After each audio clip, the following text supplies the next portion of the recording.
അപ്പോൾ എല്ലാവർക്കും പുതിയൊരു വീഡിയോയിലേക്ക് സ്നേഹപൂർവമായ സ്വാഗതം. ഇന്ന് നവകേരള യാത്രയെ പറ്റിയിട്ടുള്ള ഒരു കാർട്ടൂണാണ് ഇന്ന് ഞാൻ വരയ്ക്കാൻ പോകുന്നത്. അതല്ലാതെ ഇപ്പോൾ എന്തൊന്നോ വരയ്ക്കാനാണ്. അതായത് നമ്മുടെ കേരളത്തിൽ കത്തി നിൽക്കുന്ന ഒരു പ്രശ്നമാണ് ഈ നശീകരണ യാത്ര. സർവ്വതും നശിപ്പിച്ചുകൊണ്ട്, അതായത് സ്കൂളിന്റെ മതിലുകളും സ്കൂളുകൾ തന്നെയും പൊളിച്ചു കളയുകയും ഒരുമാതിരി ഈ വികൃതമായ ഉത്തരവുകൾ പുറപ്പെടുവിച്ചുകൊണ്ടും ഇങ്ങനെ തേരോട്ടം തുടരുകയാണ്. ഇപ്പം ഏറാൻ മൂളികൾക്ക് മാത്രമേ ഇവിടെ കേരളത്തിൽ ജീവിക്കാൻ പറ്റുമെന്നുള്ള ഒരവസ്ഥയിലെത്തിയിട്ടുണ്ട്. അതായത് ഇതിനെ എതിർക്കുന്ന ആളുകളെല്ലാം വീട്ടിൽ കയറി വരെ തല്ലുന്ന ഒരു അവസ്ഥയാണ്. ഇന്നലെ കഴിഞ്ഞ ദിവസം ആലപ്പുഴ ജില്ലയിൽ നവകേരള യാത്ര പ്രമാണിച്ച് കരിങ്കൊടി കാണിച്ച് ആളുകളെ മർദ്ദിച്ചു എന്നുള്ളത് മാത്രമല്ല, അതിന്റെ അടുത്തുള്ള വീടുകളിലെ ഈ കോൺഗ്രസ് നേതാക്കന്മാരുടെ വീടുകൾ തപ്പി പിടിച്ചിട്ട് അവിടെ പോലും നശീകരണ പ്രവർത്തനങ്ങൾ വീടെല്ലാം അടിച്ചു പൊളിച്ച് നാശപ്പെടുത്തി എന്നാണ് നമുക്കറിയുന്നത്. ഈ ഇങ്ങനെയുള്ള ഒരു കാർട്ടൂൺ വഴി എന്തെല്ലാം പോലും ഇനി പുറകെ ഉണ്ടാവുമെന്ന് നമുക്ക് അറിഞ്ഞുകൂടാ. ഏതായാലും ഒരു പ്രശ്നം ഉണ്ടാകുന്നവരെ നമുക്കങ്ങനെ തുടരാം എന്ന് കരുതുന്നു. ഇപ്പൊ എന്തെല്ലാം പ്രശ്നങ്ങളാണ് ഈ യാത്രയുടെ ഫലമായിട്ട് നമുക്ക് ചുറ്റും കാണുന്നത്. നമ്മൾ ഇതുവരെ ദർശിച്ചിട്ടില്ലാത്ത ഒരുപാട് യാത്രകൾ നമ്മൾ കണ്ടിട്ടുണ്ട്. കേരളത്തില് ഈ രാഷ്ട്രീയ യാത്രകൾ, ജാഥകൾ ഒരുപാട് നടക്കുന്നുണ്ട്.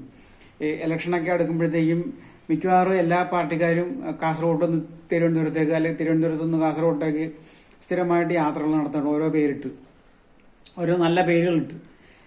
അതുപോലത്തെ യാത്രയല്ല ഇത്. ഇത് ഗവൺമെന്റിന്റെ ഖജനാവിലെ പൈസ എടുത്തിട്ട് പാവപ്പെട്ടവരുടെ നിർബന്ധിച്ച് പാവപ്പെട്ടിട്ട് പിച്ചച്ചട്ടി കൂടെ കൈയിട്ട് വാരി, അതായത് ഈ കുടുംബശ്രീ പ്രവർത്തകര്, മറ്റത് കണക്ക് ചെറിയ ചെറിയ വർക്കുകൾ ചെയ്തുകൊണ്ടിരിക്കുന്ന ആൾക്കാർ, ഇവരുടെയൊക്കെ നിന്നൊക്കെ പിരിവെടുത്ത് പൈസ മേടിച്ച് ധൂർത്തടിക്കുകയാണ് ഇവിടെ നടന്ന്. പിന്നെ പോരാഞ്ഞിട്ട് ഖജനാവിലെ പൈസ, പഞ്ചായത്ത്, ഈ ലോക്കൽ ഗവൺമെന്റിന്റെ പൈസ, ഇതെല്ലാം വലിയ കോടിക്കണക്കിന് രൂപയുടെ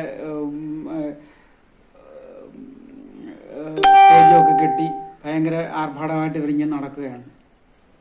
എന്നിട്ട് പാവപ്പെട്ട ജനങ്ങളുടെ അടുത്തേക്ക് പാവപ്പെട്ട ജനങ്ങളെ നേരിട്ട് കാണാനായിട്ട്, അവരുടെ സ്പന്ദനങ്ങൾ അറിയാനായിട്ടാണ് ഈ പടപ്പുറപ്പാടെന്നാണ് ആദ്യം പറഞ്ഞത്. ഇപ്പൊ പറയുന്നത് പരാതി സ്വീകരിക്കാനോ ജനങ്ങളെ നേരിൽ കാണാനൊന്നും ഞങ്ങൾക്ക് താല്പര്യമില്ല, അതിനൊന്നും അല്ല ഈ മറ്റേ യാത്ര നടത്തുന്നത്, അതൊന്നും ഈ യാത്രയുടെ വിഷയമല്ല.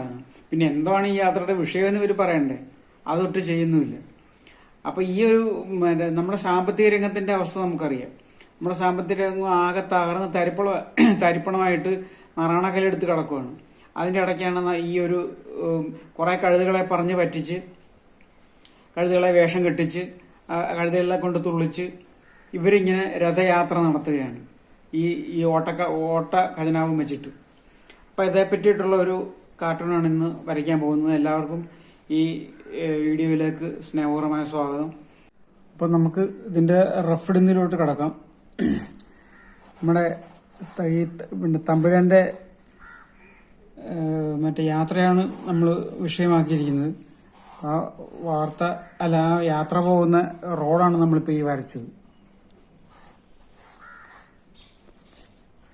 ഈ ഒരു രഥമാണ് പുള്ളി വലിച്ചുകൊണ്ട് വരുന്നത്. ആ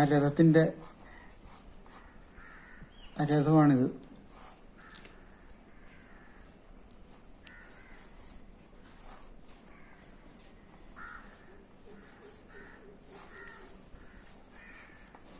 ഒരു കാർട്ടൂൺ വരയ്ക്കുമ്പോൾ നമ്മൾ അതിന്റെ ആ ഒരു പശ്ചാത്തലം ആദ്യം വരയ്ക്കുന്നതിന്റെ ആ ഒരു ഇതാണ്. ഇപ്പൊ ഒരു പെർസ്പെക്റ്റീവ് കിട്ടാൻ വേണ്ടിയിട്ടാണ് ഞാൻ ഇങ്ങനെ വരച്ചിരിക്കുന്നത്. എന്റെ റഫ് ഇത് ഇത്രയും ആയിട്ടുണ്ട്. നമുക്കിനി കുറച്ചുകൂടെ വരയ്ക്കാനുണ്ട്.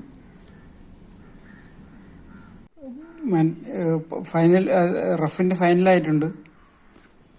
ആ രഥത്തിൽ കിടക്കുന്ന ഇതാണ് നമ്മുടെ സമ്പദ്രംഗമാണ്, സാമ്പത്തിക സ്ഥിതി.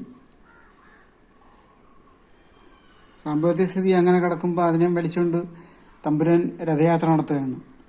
രഥം വലിക്കുന്നത് നമ്മുടെ ജനങ്ങളാണ്, കഴുതകൾ.